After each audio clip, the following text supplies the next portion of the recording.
అందరికీ నమస్కారం. వాగ్దేవి యూట్యూబ్ ఛానల్‌కి స్వాగతం.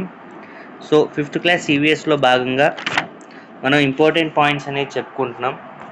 టీజీ టెట్‌కి కావచ్చు, అలాగే టీజీ డీఎస్సీకి కావచ్చు, రెండిటికి కూడా ఉపయోగపడుతుంది. సో, ఈరోజు మరికొన్ని ఇంపార్టెంట్ పాయింట్స్ అయితే చూద్దాము.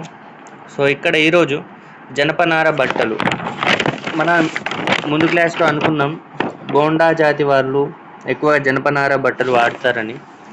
సో అవి ఎలా తయారు చేస్తారనేది చూద్దాం. ఇది గుర్తుంచుకోవాలి. ఇది ఏ ఏ ఏ దేని తర్వాత ఏం చేస్తారనేది గుర్తుంచుకోవాలి. అప్పుడప్పుడు అడగొచ్చు. మొదటిగా జనపనార మొక్కల్ని సేకరిస్తారు.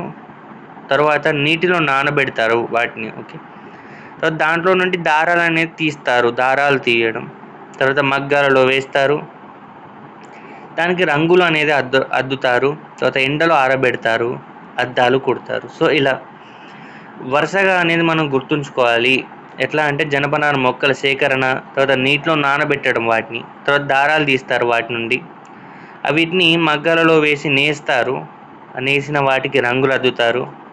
తర్వాత వాటిని తర్వాత ఎండలో ఆరబెడతారు. తర్వాత దానికి అద్దాలు అనేది కుట్టడం జరుగుతుంది. సో ఈ విధంగా ప్రాసెస్ అయితే ఉంటుంది జనపనార బట్టలు తయారు చేయడం అనేది. సో ఇది తప్పకుండా పాయింట్ వైజ్గా అయితే గుర్తుంచుకోవాలి. ఏ స్టెప్ తర్వాత ఏ స్టెప్ వస్తుంది. ఇట్లా ఫ్లో చార్ట్ లాగా కానీ ఇట్లా గుర్తుపెట్టుకుంటే మనకు అక్కడ టెట్లో కానీ డిఎస్లో కానీ రావడానికి అవకాశం ఉంటుంది. మనం ఈజీగా కూడా పెట్టేయచ్చు గుర్తుంచుకుంటే. తర్వాత ఏ చెట్ల నుండి కాగితం తయారవుతుంది అడగవచ్చు జనరల్గా.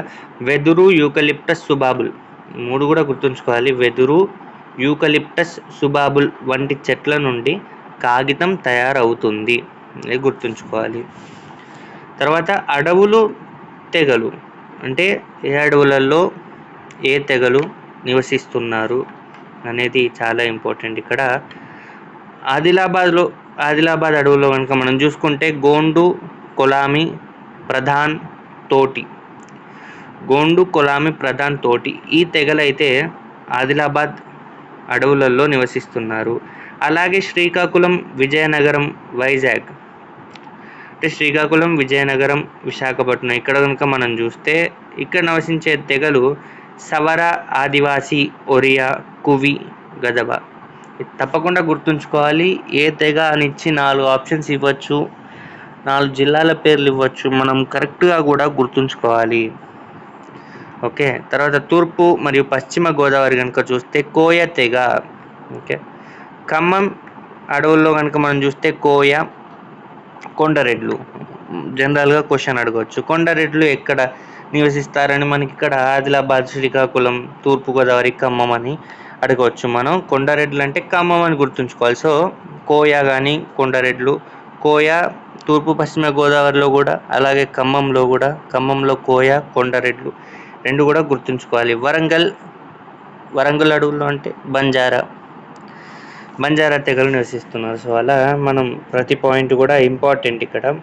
అలాగే అడవులు కనుక మనం చూస్తే మన దేశంలో అడవులు 6,92,027 చదరపు కిలోమీటర్లు ఉన్నాయి. అంటే ఒక 21% వరకు కూడా అడవులు అయితే ఉన్నాయి.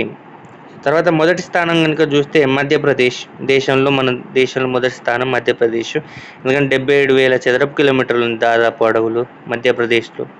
అయితే తెలంగాణలో అడవి అంటే 46,389 చదరపు కిలోమీటర్లు, 16.89%.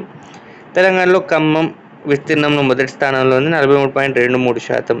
సో ఈ ప్రతి పాయింట్ కూడా గుర్తుంచుకుంటే ఏంటంటే మనం ఇంపార్టెంట్ టెట్లో కానీ డిఎస్సిలో కానీ. సో ఒకవేళ ఇట్లా చదువుకోవచ్చు. ఇది కూడా ఇంపార్టెంట్ పాయింట్స్ ఇవన్నీ ఇవి రావచ్చు. సో మీకు వీడియో నచ్చితే లైక్ చేయండి, షేర్ చేయండి, సబ్స్క్రైబ్ చేయండి. అలాగే డౌట్స్ ఉంటే కామెంట్స్లో తెలపండి. ఏమైనా తప్పు ఉంటే సారీ. మీరు టెక్స్ట్ బుక్స్ కూడా చూడండి ఒకసారి. అలాగే గూగుల్లో కానీ ఏమైనా సెర్చ్ చేయండి. ఇవన్నీ ఏమైనా డౌట్స్ ఉంటే కూడా లేకపోతే కామెంట్స్ రూపంలో కూడా తెలపండి. ఇవి ఇంపార్టెంట్ మనకు టెట్లో కానీ డిఎస్సి కానీ. సో ఒకసారి చూడండి, ఎగ్జామ్ ముందు కూడా ఉపయోగపడవచ్చు. ఇప్పుడు చూడండి, అప్పుడు కూడా చూడండి. Thank you.